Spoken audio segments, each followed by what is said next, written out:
مزید بیانات کے لیے ہمارا چینل سبسکرائب کریں اور بیل آئیکن کو دبائیں۔ جزاک اللہ۔ میل کچیل اور گندگی اس کی دو قسمیں ہیں، ایک کپڑوں کا اور جسم کا اور خوراک کا گندا ہونا، اور ایک باطن کا گندا ہونا، اندر سے انسان کیا ہو جائے؟ گندا۔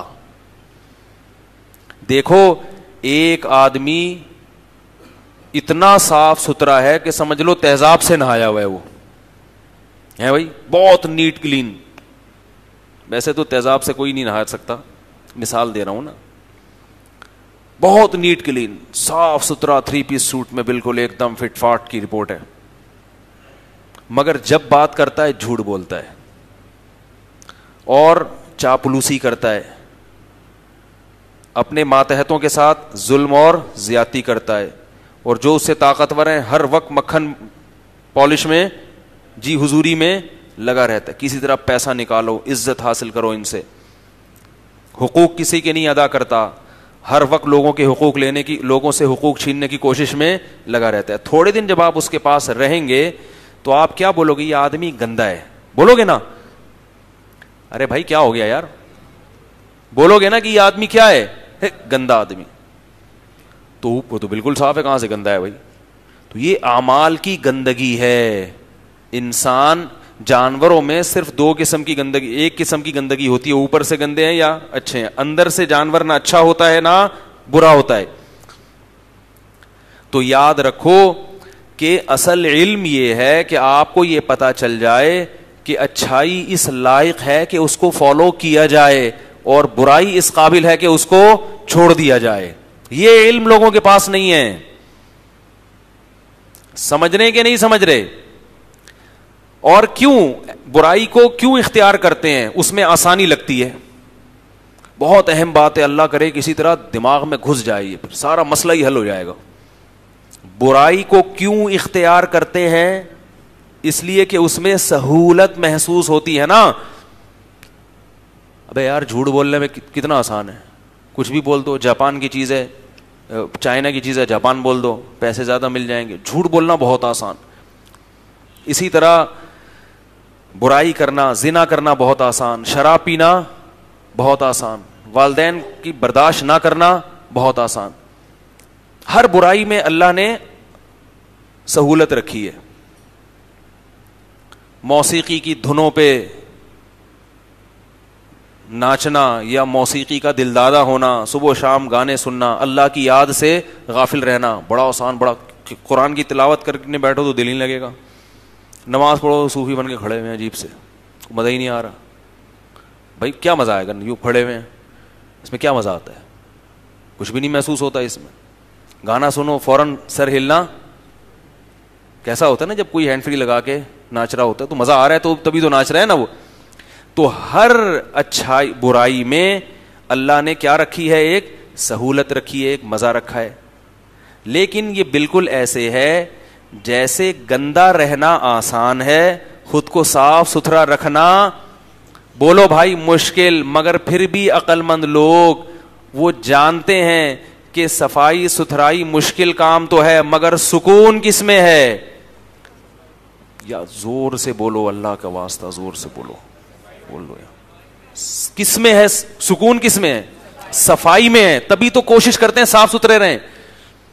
ذرا سا میل کچیل ہوتا ہے، جاتے ہیں نا بھائی میں نہانے جا رہا ہوں یار پسینہ آ رہا ہے، بھائی بیٹھے رہو آرام سے، کیا ٹینشن، اٹھ کے جاؤ گے، شاور کھولو گے، پھر نہاؤ گے، پھر اس کو تولیے سے خشک کرو گے، پھر بال سکھاؤ گے، گھنٹہ لگتا ہے نا اس میں، صابن سے اپنے آپ کو رگڑو گے، پھر اس صابن بھی تھوڑے دنوں میں غائب ہو جائے گا، پھر اس کا الگ خرچہ، شیمپو۔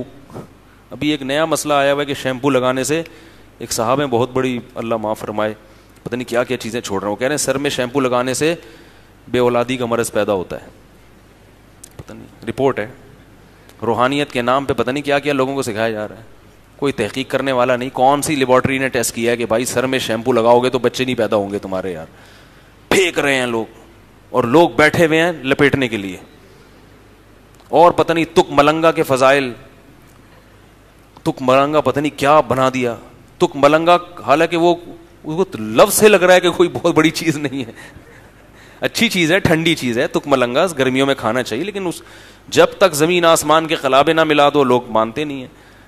تو بس روحانیت کے نام پہ پتہ نہیں جو کچھ کر رہا ہے نا, لوگ اس کو مان رہے ہیں. خیر, تو میں یہ کہہ رہا تھا کہ دیکھو صاف ستھرا رہنا کیا ہے.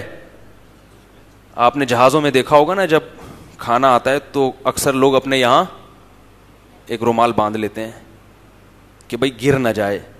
تکلف کرنا پڑتا ہے کپڑوں کو بچانے کے لیے. صاف ستھرا رہنا بھی مشکل, اور اگر میلے ہو گئے تو اس کو دوبارہ صاف کرنا بھی مشکل.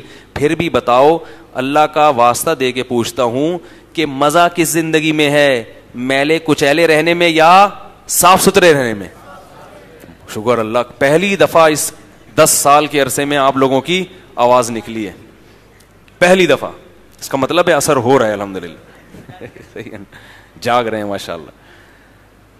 تو اب میں ایک بات پوچھتا ہوں, دیکھو جیسے ظاہری کتنا مزہ آتا ہے نا, آپ جتنے میلے ہوگے نا اتنا ہی زیادہ صاف ہونے میں, کیونکہ جب میل کچیل ہوتا ہے جسم میں, میلے کپڑے, جسم گندا, تو اس وقت جو الجھن ہو رہی ہوتی ہے, تو جب آپ نہا کے صاف ستھرے, خاص طور پہ سفید کپڑے پہنو بالکل استری کر کے, اس میں خوشبو بھی اچھی سی لگاؤ, تو اتنا ہی زیادہ آپ کو سکون محسوس ہونا شروع ہو جائے گا, اتنا ہی زیادہ. بالکل ایسے ہی جب کوئی بڑا گناہگار پکی ڈھکی توبہ کرتا ہے تو اس کی زندگی میں اللہ اسی طرح بے تحاشا سکون ڈال دیتے ہیں جیسے کوئی بہت زیادہ میلا کچیلا ڈیٹول سے نہا کے نکل آئے.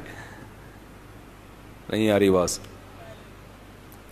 اور پھر اس کو آہستہ آہستہ صفائی میں مزہ آنے لگتا ہے, میل کچیل سے دور. بالکل یہی حال ہے کہ جب انسان برائیوں سے توبہ کرتا ہے, اللہ کے ذکر پہ, تلاوت پہ, نماز پہ آتا ہے, کچھ دنوں میں اس کو اللہ اسی چیز کا عادی بنا دیتے ہیں, اور پھر انہی چیزوں میں اس کو لطف آنا شروع ہو جاتا ہے. یہ اللہ کی ایک عجیب نعمت ہے. اور پھر اللہ اس میں طبعی محبت پیدا کر دیتے ہیں ان چیزوں کی. ہمارے حضرت ایک دفعہ امریکہ گئے بیان کے لیے, پہلی دفعہ گئے تھے, یعنی کسی غیر اسلامی ملک میں پہلی مرتبہ گئے تھے. حضرت 1 مہینہ وہاں رہے, یو کے میں بھی امریکہ میں بھی, اذان سننے کو نہیں ملی. اتنے پریشان ہو گئے, بہت عجیب. فرماتے ہیں کہ جب میں سعودی ایئر لائن میں بیٹھا امریکہ سے سعودیہ جانے کے لیے, ایک تو حضرت کو شراب کی بو آتی تھی. جتنے بھی غیر مسلم ایئر لائنز تھی نا, جس نے کبھی شراب نہ دیکھی ہو, نہ پی ہو, نہ سونگی ہو, اس کو تو ایک دم بو آتی ہے. میں بھی کبھی جاتا ہوں نا یہ تھائی ایئر لائن وغیرہ میں, لوگوں کو تو کچھ نہیں ہوتا, مجھے ابھی سب کچھ بو سی محسوس ہو رہی ہوتی ہے. کھانے بھی حلال کھانوں میں بھی عجیب سی آ رہی ہوتی ہے, ہیک سی. صحیح ہے. تو ہمارے حضرت جب فرماتے ہیں کہ میں جب سعودی ایئر لائن میں بیٹھا, ایک تو شراب کی بو نہیں تھی, ایک عجیب سی بھینی سی خوشبو آ رہی تھی.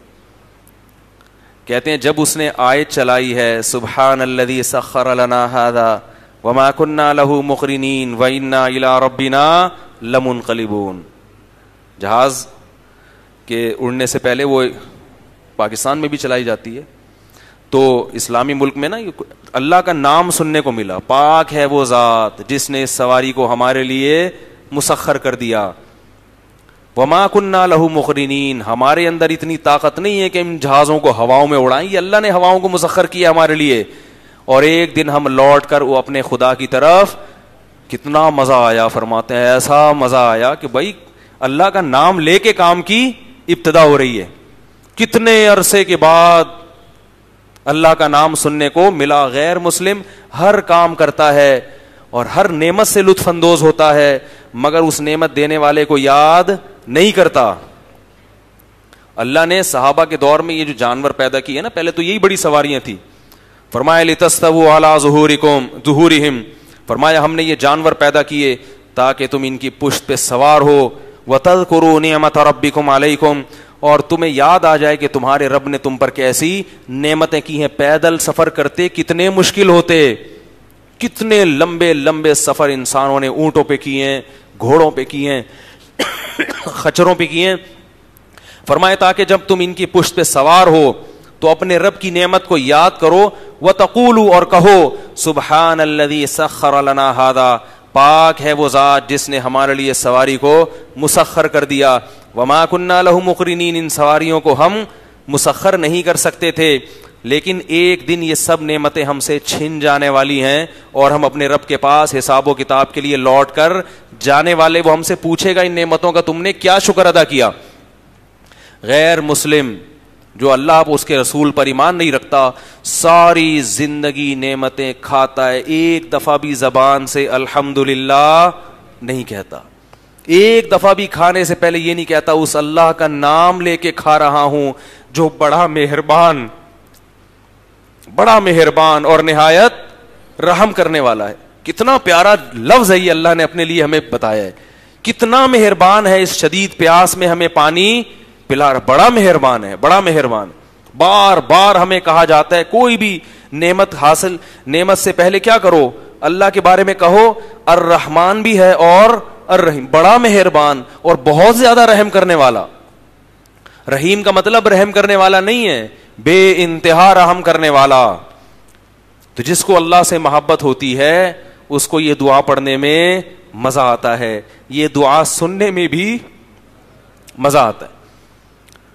فرمایا کہ جب جہاز نے ٹیک آف کیا ہے نا تو یہ دعا چلنا شروع، کہتے ہیں اتنا مزہ آیا یا اللہ، اسلامی ملک بھی تیری کتنی بڑی نعمت ہے.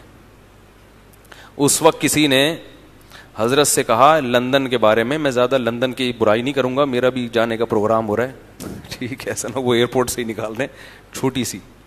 تو لندن میں گئے تو کسی نے حضرت سے کہا کہ حضرت لندن میں بڑی لوگ ہیں جو نمازیں پڑھتے ہیں، مسجدیں بھری ہوتی ہیں، آپ آئیں ہمیں آپ کو دکھائیں گے، وہاں اتنی بڑی مسجد، اتنے لوگ نمازی. تو ہمارے استاذ تھے ان کے ساتھ، انہوں نے کہا کہ ماشاءاللہ بہت اچھا ماحول ہے یہاں کا، دینی ماحول ہے، لیکن پاکستان جیسا نہیں ہے، ٹھیک ہے نا، پاکستان جیسا نہیں ہے.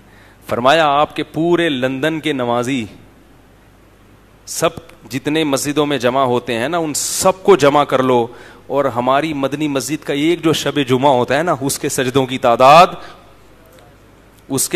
تعداد ان سجدوں سے زیادہ ہے. صرف ایک مسجد میں ہمارے تعداد زیادہ ہوتی ہے ان سے. تو جن کو اللہ سے طبعی محبت ہے، دلی محبت ہے اللہ اس کے رسول سے، تو ان کو یہ اذان سننے میں بھی مزہ آتا ہے.